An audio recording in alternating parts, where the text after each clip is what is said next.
नमस्कार दोस्तों, आज फिर से मेरे चैनल गोल्डन कहानी में आपका स्वागत है। आज की कहानी है कैसे भगवान शिव ने अपने दो अधर्मी पुत्रों का वध किया। कहा जाता है कि काल उसका कुछ नहीं बिगाड़ सकता है जो भगवान महाकाल का भक्त होता है, लेकिन भगवान शिव अधर्मियों को दंड देने से बिल्कुल नहीं हिचकिचाते हैं। उन्हें अपने अपने अधर्मी पुत्रों जलंधर और अंधक का भी इसी वजह से वध किया था। श्रीमद् देवी भागवत कथा कहती है कि जलंधर भगवान शिव का ही अंश था। भोलेनाथ ने एक बार अपने तेज समुद्र में फेंका था, तब उसे जलंधर पैदा हुआ था। वह काफी शक्तिशाली था, उसे इंद्र को हरा दिया था। यमराज उसे भय खाते थे। जलंधर के बलशाली होने की वजह उसकी पत्नी वृंदा थी। वृंदा कठिन पतिव्रता धर्म का पालन करती थी। उधर जलंधर शक्ति के मद में चूर हो गया था। वह वृंदा के पतिव्रता धर्म का भी अनादर करता था। वह इंद्र को हराने के बाद विष्णु लोक में आक्रमण करने चला गया था। उसे पूरे ब्रह्मांड का स्वामी बनना था। वह कहा जाता है कि विष्णु लोक में जब वहां आक्रमण करने पहुंचा तो माता लक्ष्मी ने जलंधर को भाई कहा। उन्होंने कहा कि वह जलंधर दोनों ही जल से उत्पन्न हुए हैं। जलंधर माँ लक्ष्मी की इन बातों से काफी प्रभावित हुआ और वह उनकी अपनी बहन मानकर लौट गया। इसके बाद जलंधर ने कैलाश पर आक्रमण किया। यहाँ उसे माता पार्वती को हराने की योजना बनाई। यह पता चलने पर भगवान शिव ने जलंधर से युद्ध किया, लेकिन वृंदा के पतिव्रता के चलते जलंधर पर शिवजी का प्रहार निष्प्रभावी हो रहा था। ऐसे में वृंदा के संरक्षक का असर खत्म करने की योजना बनाई गई। भगवान विष्णु ने जलंधर का वेश धारण किया और वृंदा के पास गए।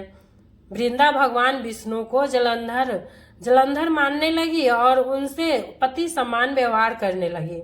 इससे वृंदा का पतिव्रता भंग हो गया और उसका जलंधर को मिल रहा संरक्षण का प्रभाव भी खत्म हो गया। इसके बाद शिवजी ने जलंधर का वध किया। कहा जाता है कि पतिव्रत टूटने से वृंदा ने आत्मदाह कर लिया था।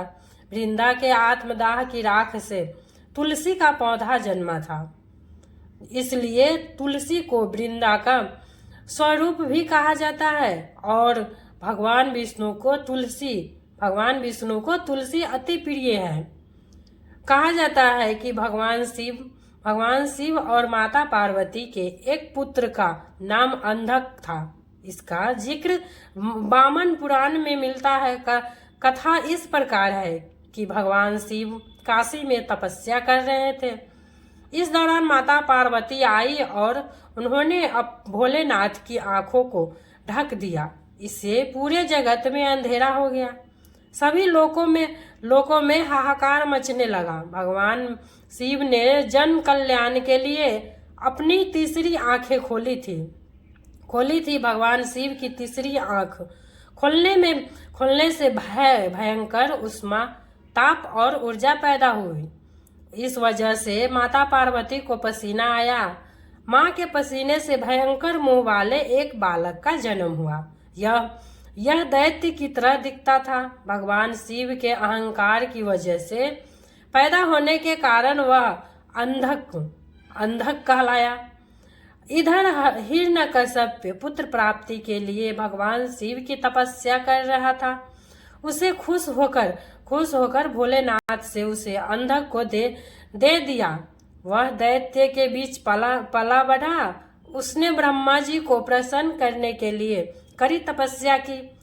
तब ब्रह्मा जी ने खुश होकर उसे वरदान मांगने के लिए कहा। तब अंधक ने ब्रह्मा जी से वर मांगा कि अगर वह अपनी माँ पर बुरी नजर डालेगा तभी उसका अंत होगा। इसके बाद अंगद के अत्याचारों का सिलसिला शुरू हुआ और वह सबसे सुंदर स्त्री से विवाह करना चाहता था। ऐसे में उसे देवी पार्वती के बारे में पता चला कि अंधक अपने जैविक माता पिता के बारे में नहीं जानता था। वह देवी पार्वती के रूप से मोहित होकर उनके पास विवाह का प्रस्ताव लेकर पहुंचा। माँ पार्वती ने उसे क्रुद्ध होकर भगा दिया, लेकिन ब्रह्मा के वरदान के अहंकार में डूबा अंधक माता पार्वती को ही जबरन ले जाने लगा। ऐसे में भगवान शिव वहां पहुंचे और उन्होंने देवी पार्वती पर बुरी नजर डालने वाले अंधक का वध किया। इस तरह ब्रह्मा जी का वरदान का मान भी रह गया, क्योंकि माता पार्वती ही अंधक की जैविक माता थी। कहानी अच्छी लगे हो तो वीडियो को लाइक एंड सब्सक्राइब जरूर कीजिएगा और शेयर भी कीजिएगा।